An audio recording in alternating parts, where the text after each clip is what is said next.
What's up, everybody? Thanks for joining us for another episode of the Black Student Success Podcast, where we bring you insight and guidance from successful Black professionals and students. My name is Selvin, and as always, we appreciate the support. So we have Toby Baker back on the show. He previously talked about what his journey looked like, to become a business intelligence consultant within, his space. And so now we're going to actually kind of get into what that actually looks like. What does that mean? What type of work that he does, just to give people insight. Because especially like for me, before kind of recognizing what that was, you see a bunch of big words in the title and it looks a little bit intimidating to kind of ask people what they actually do. So we're going to have this opportunity for him to kind of break that down for us. So Toby, welcome back. How you doing, man? I'm doing great. Thanks for having me on the show, man. Absolutely. Absolutely. So why don't we take a quick moment to kind of let people know, what your title is, and just like a quick overview before we kind of dive into what you actually do.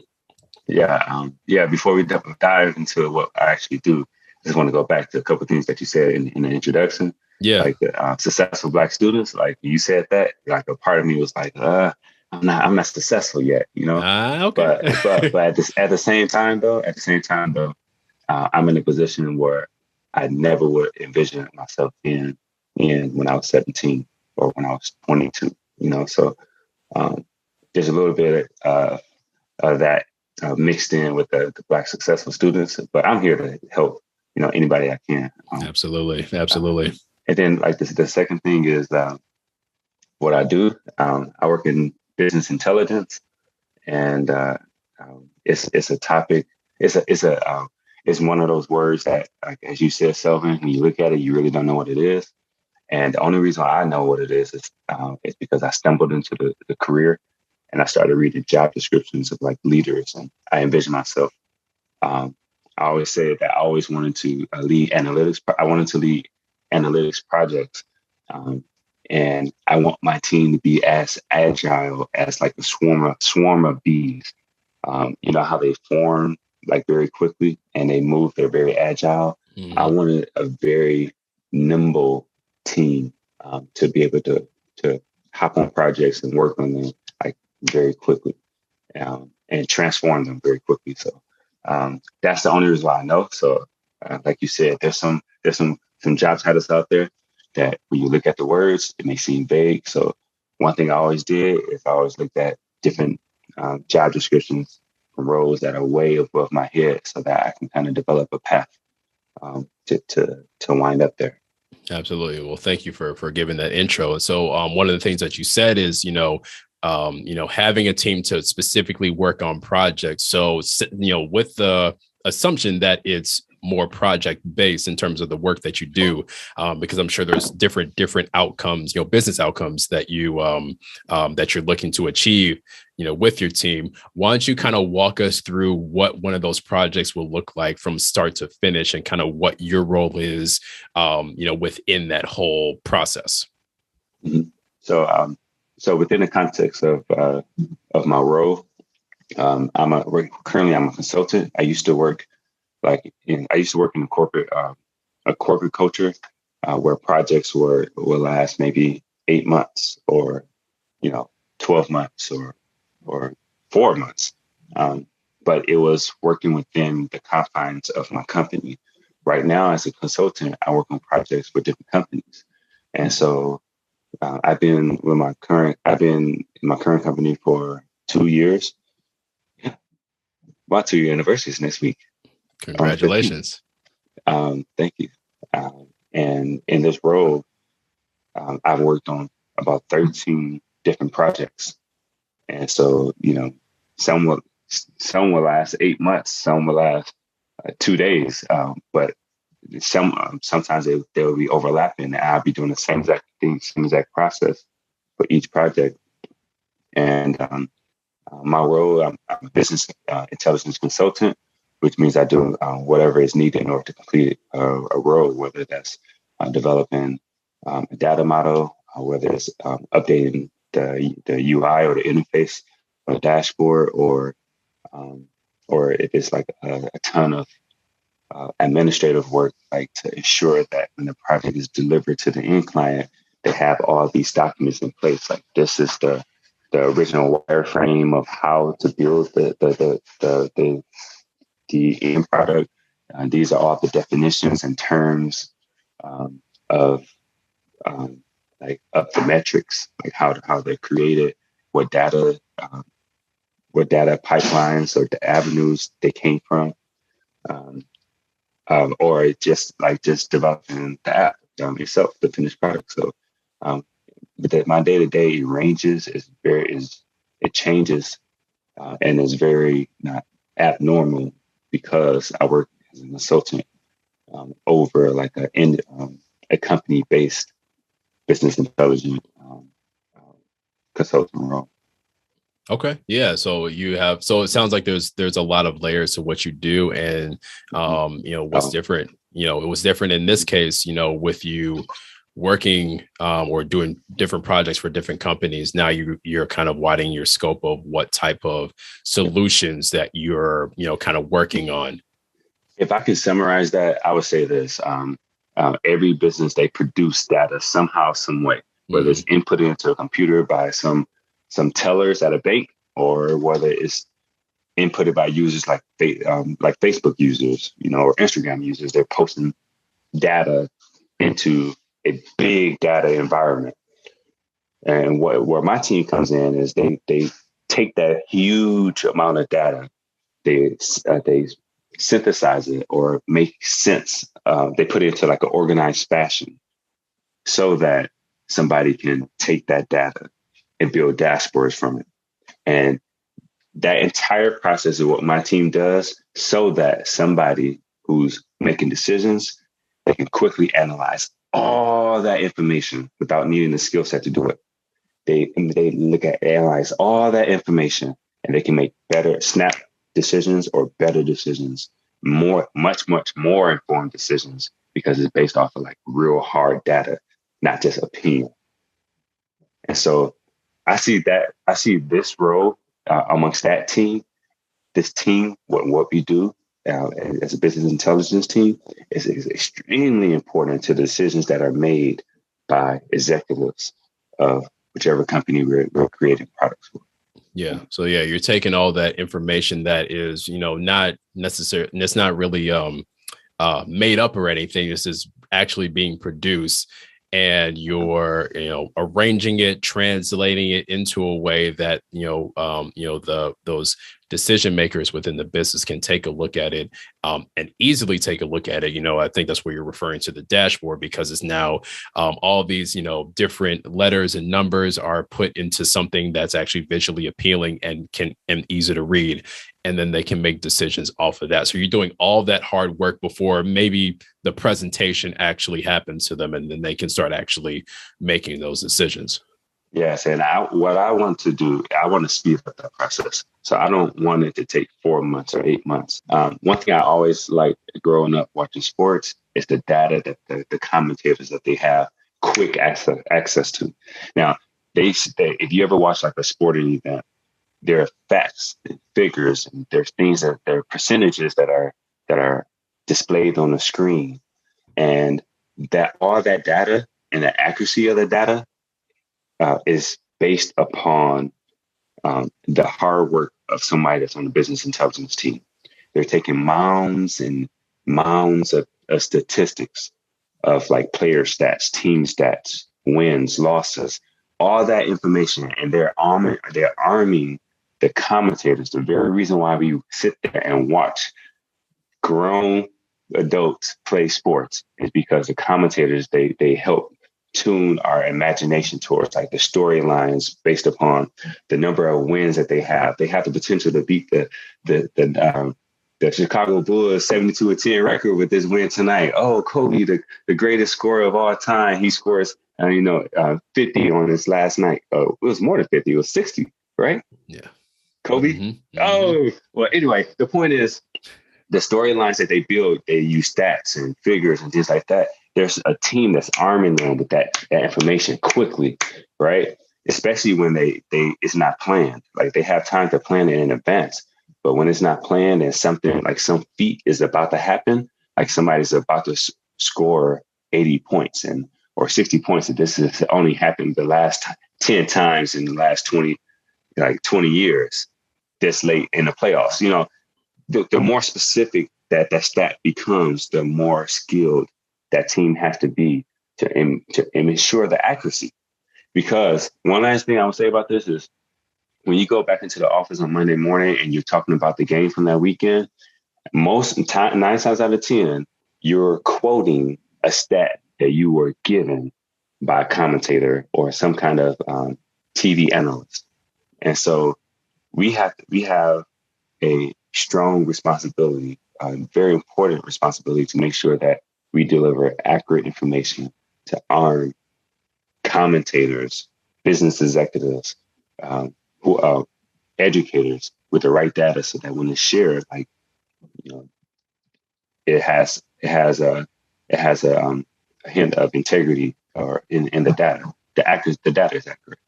Yeah. So I always wanted to do that. I always wanted to be able to speed up that process, whether it's executive right there in the meeting. If a question is being asked, being able to ping my manager or ping somebody who's leading the meeting with the answer and they say it, I don't need credit, but they will do it, you know, because they know the answer right then and there. So that's what I like doing. That's what I try to push every team that I'm on to do. Yeah. No, I can only imagine that once you're actually in that meeting, because there's a lot of questions that are happening and they're not necessarily happening at the end of the presentation. So if you can predict, you know, okay, they're going to ask about this. Let's have this piece of information ready because we know that this was one of their concerns. If we can have like some of those key pieces ready, just to kind of shoot out to them, you know, because we know that they're going to, you know, their minds are kind of going 50 miles a minute, you know, and you know, if we can be faster than them, you know, kind of thinking with that information, then that only helps, you know, your case when it comes to arranging the information. So, the only question that I had specifically, because I remember in the last interview, you talked about the analogy of the house when it comes to working with information like this. You've got, you know, your engineers who are making sure that the information is going in a certain way. You've got your analysts who are making sense of that information. You've got your, you know, the visualization specialists who are actually making it very, they have the aesthetics and they know how to make that pleasing to the eye and easy to understand.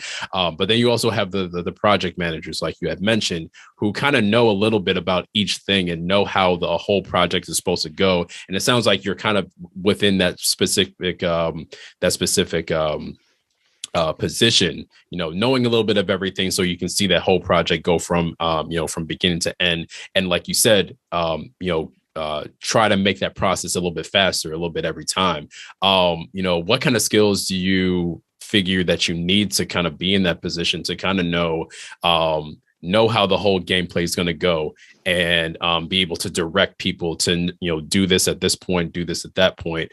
What skills do you need to kind of be in that position? I think if we were to focus on like the person, I have a non-traditional background, so I don't have the computer science background. Yeah. And so I don't want to speak on behalf of a group or a population who have an experience that I haven't experienced. So I think I would be wrong if I try to address those students. So if I could just speak to that student who comes from a non-traditional background, let's say they may have a communications degree or a degree in philosophy, or maybe even like a teaching degree. If I could speak to those students and knowing that their competition will have computer degrees, they will have classes in data warehousing. They may have experience in a tool that makes them marketable the moment that they graduate, like Python. Yeah. What can you do to outcompete them? And I'm a Black student. So if I can speak to the more people I can speak to that has a background that's closer to mine, I would say a few things. Number one, you have to love this. You have to love it. That's what's going to drive you. When I have conversation with you and I talk to you about this, I'm pretty sure you can see like this is more than just work to me, you know. That's gonna. Another thing I would say is you have to have curiosity for software. I said in the last interview, in the first interview, how I came into this role, how I stumbled upon it.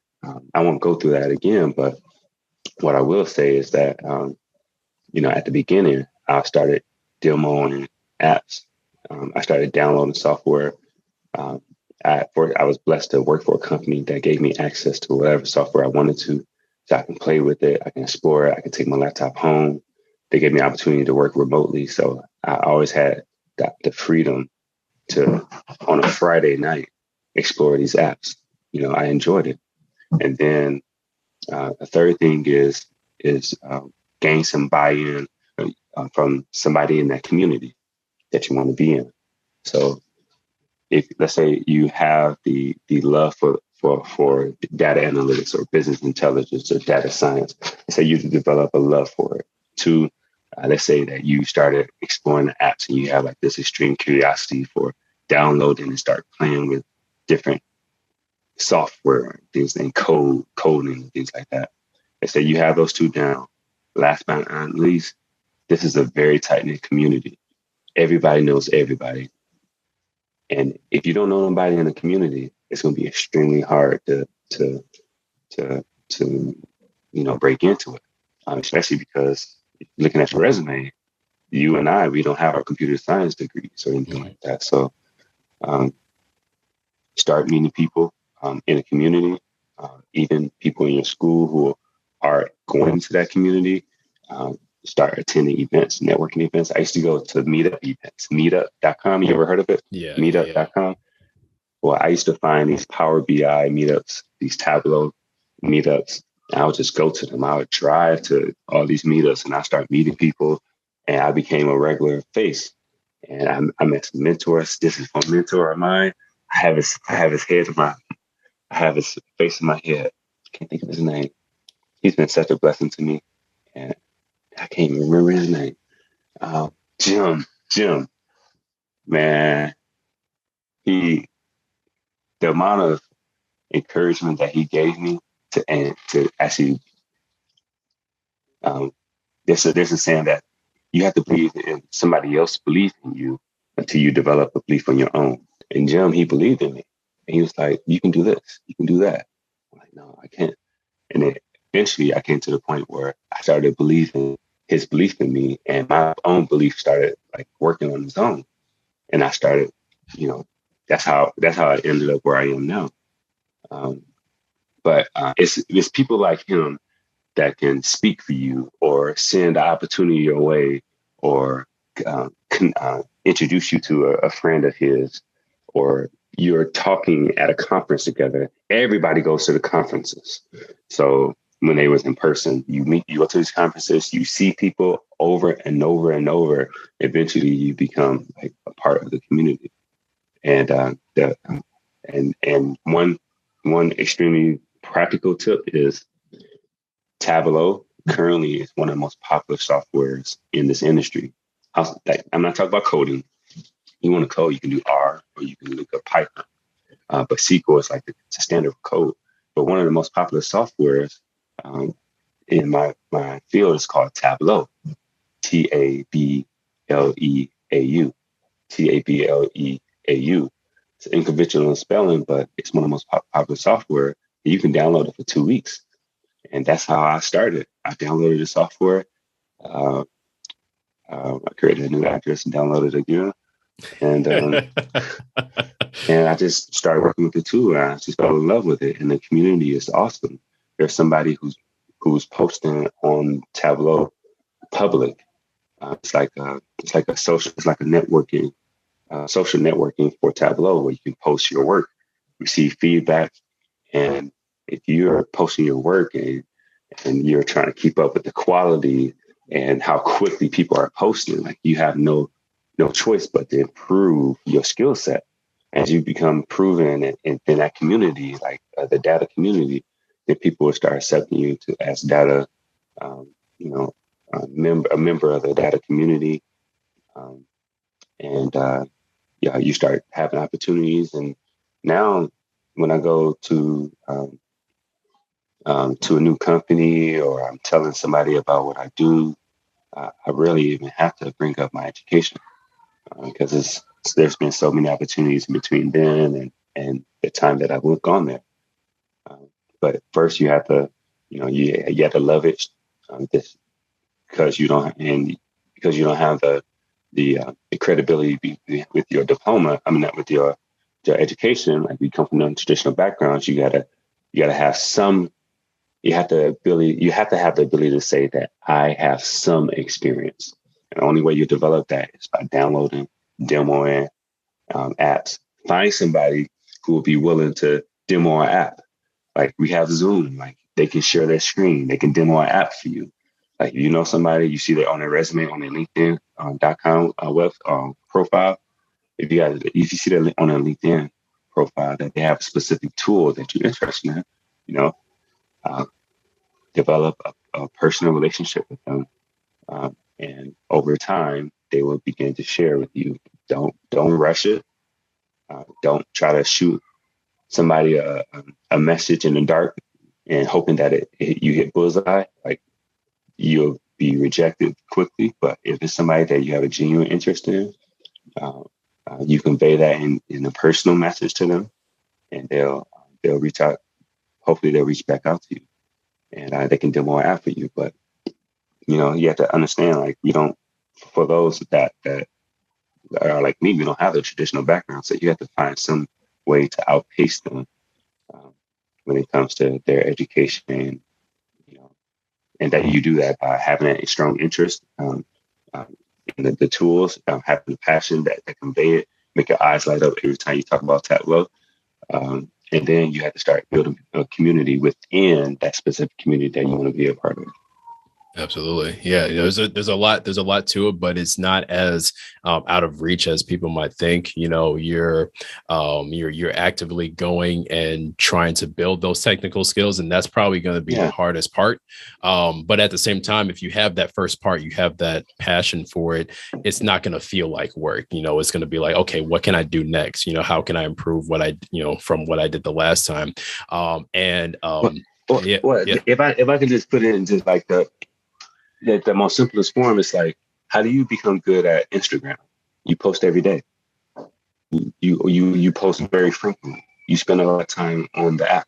You start developing relationships with people, and then you finally meet them in person. Like, it's stronger and tighter, and they support you with your post. And then like you develop real friendships with people who are considered high profile, and like, it's just by accident, like just by genuine vibes that you see when you see them in person, and you become very good at Instagram because you spend time on it. So when it comes to developing data skills, like, if you are playing with the tool, not using a tool, you're playing with it, you're exploring it, you're trying to break it, you're trying to do some things that it's not built to do, and you have access.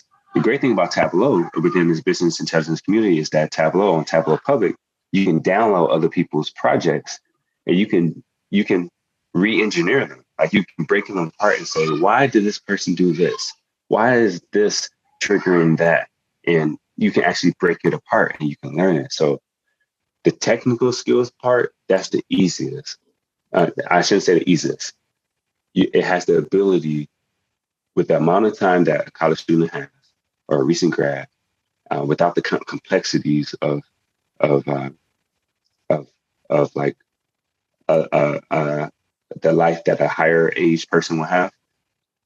I think that a recent grad and college students, they have more freedom to use their time, and if they want to be competitive, it will behoove them to spend their time learning like tools, like business intelligence tools. Yeah. Yeah, absolutely. And I feel like, to round that out, when you mentioned, the philosophy majors, the teaching majors, communication, you're kind of going into a skill that is not necessarily focused on, with those students who have the computer science degrees. You are leveraging those soft skills that you also need to have when getting into this space. So being able to present, so you can have the most skills in the world technically, but if you don't know how to present it, and you don't know how to make it sense to somebody who doesn't know the language, then you're hitting a wall there. So you do have some kind of leverage with that, that you're able to show simply from having the degree, because all that's already built into the education that you got. And then when it comes to the technical stuff, that's something that you can actually build, when it comes to like a portfolio. Now you got something tangible that you can actually show that you know how to do the skills, and then you're able to present it well because you have that teaching education, or you know how to put concisely put words together, things like that. So definitely go into it knowing that you do have something that's marketable, even if you're kind of starting from square one or square two on the technical side. Yes, absolutely. I had to write that down. Yes, being a non-traditional student, it's definitely a great reminder to think about the skills that I bring to the table that may not be related to computer science. I was just thinking about when I was like, oh yeah, I was thinking about how I was on a call with a business team and a technical team, and they were talking to each other, and they were speaking one side from one side, and the other side was speaking, but the words were just dropping on the ground. Yeah. And I stood up. I said, no, that's not what he was saying. He was saying this, and this. And I said it in the business language.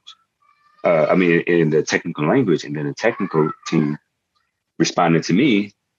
And I said, well, to the business team, well, there would be limitations of it because this, and this.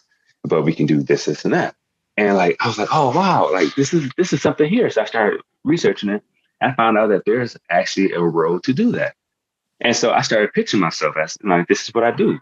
I'm a data translator. I thoroughly enjoy it. It's communicating. I have a communication degree. I'm able to use things like my writing. I always believe that I can write better than I can talk, and I can change my style. But one thing that one of my teachers from Marquette, I can't remember what she. I'm very bad with names. I have to think of it. But she was overseeing the writing program at the time, and she made us do this extremely hard assignment of writing a really long paper. But that wasn't it. We had to drill it down to 3 paragraphs. I don't think it was that complicated. I think it was an entire page. But she wanted us to be more succinct in our writing. And so we had to condense a lot of pages down to just a few paragraphs. And that was one of the most hardest things I ever had to do. But now I realize how critical that is to people who receive dozens of emails, like leaders. If you have something that needs to be heard, needs to be read, you tailor your communication style to somebody who's extremely busy and don't have time to read. And so those lessons that she taught me about writing in a succinct manner helps me today in business when I need to speak to an executive or a leader about anything. And so there's, like you said, Selvin, there's some aspects to your background, whether you're a non-traditional student or not, that you can bring into a business intelligence role that can help you build on top of your technical skills. Yeah, I totally agree with you. Yeah, absolutely. Great way to wrap all that up, especially with that example and having that challenge of trying to get a message in, because especially with, most data people are very detail oriented. They want to kind of put all that information together. But knowing that you have different audiences that you have to kind of put that information to, like you said, translate that information to, and you might only have, like you said, the 3 paragraphs at 1 page, 10 seconds to do it. so you utilize that and try to find a way to do it. So I appreciate you kind of, wrapping all that up. So, thanks again, Toby, for being able to kind of let people know, what business intelligence is, what that, looks like for you working with data analytics and all that stuff. Any last words before we close out? You put my LinkedIn information in the show notes, right? Yeah, absolutely. Absolutely. I remember speaking to this, attending this webinar, and the webinar, there's two specific examples out of all the examples. I'm gonna combine them into one. There was two of like the most prestigious universities in America, Northwestern University and I think it's University of Pennsylvania, UPenn. Mm-hmm. I think their school Wharton is like number 3 out of all MBAs. I think it's Chicago, Northwestern, and then Wharton. Somewhere, something like that. I attended 2 of their webinars or their virtual sessions. One was in person, and I met 2 people from those. And those 2 people I never would have ever been able to connect with. And had I not ventured off into like an unbeaten path, like coming from where I've come from, I would never even consider myself like ever been a UPenn student or attending a session, a meeting or whatever. But because I wanted to venture off and do something abnormal, I like go out of my normal routine. I met two Black men that I never even envisioned would be like an actual person, like to have those type of roles, to come back and speak to the students at their universities. They're coming back to helping their students. So they have access to this professional Black men that I never even knew it existed. And so one thing that I said, in a previous interview is to always venture off your routine, never take the same route back to your desk. That's the advice that my mentor once gave me. Venture off on your regular routine, meet people that are not in your current circle. Constantly expand that circle. You never know who you might meet, or you never know like how your perception on what's possible can change just by seeing another person that looks just like you in a role that you never even knew existed. Mm-hmm. So that's what I would say. If you are not a traditional student, you still can make it. You just have to love what you do. You have to be able to spend a ton of time doing it and enjoy doing it, like having that curiosity to explore it. And you have to meet a lot of people. You have to meet people within the community you want to be in. You have to meet people who look like you that can help expand your mind and believe in you, so that you can develop your own belief that it's possible, whatever your dream is. And if I can be a resource, like you said, Selvin, you'll share my LinkedIn information and just give me some direction, personalize. If you decide to reach out to me, personalize your invite. Let me know, how I can be of assistance to you, and I'll do my best. I'll be there for you, like many of the Black men were for me in my life. So, yeah, reach out to me. Yeah. Especially for those, those introverts out there, don't be afraid to reach out. You'll be surprised to know how many people are willing to actually help and give information, especially if they've been in a position where they were limited. You're right. And we're working remotely now. Everything is virtual. So introverts, they have no excuse. No excuse. Now. Exactly. It's not like you got to meet us in person. You just write a very nice message, and you never know. That person can reply back, answering your question or introducing you to somebody in that very message. You never know. Absolutely. You never ever have to step foot in front of their face. Yeah. Build that skill. But right now, while we're here, you can take advantage of that. So Toby, thanks again, man. Yeah, we won't be remote. Yeah, I just one last thing. We won't be remote too long. We're gonna be back in person, so take advantage of not being able to see somebody in person right now. Exactly. While you can.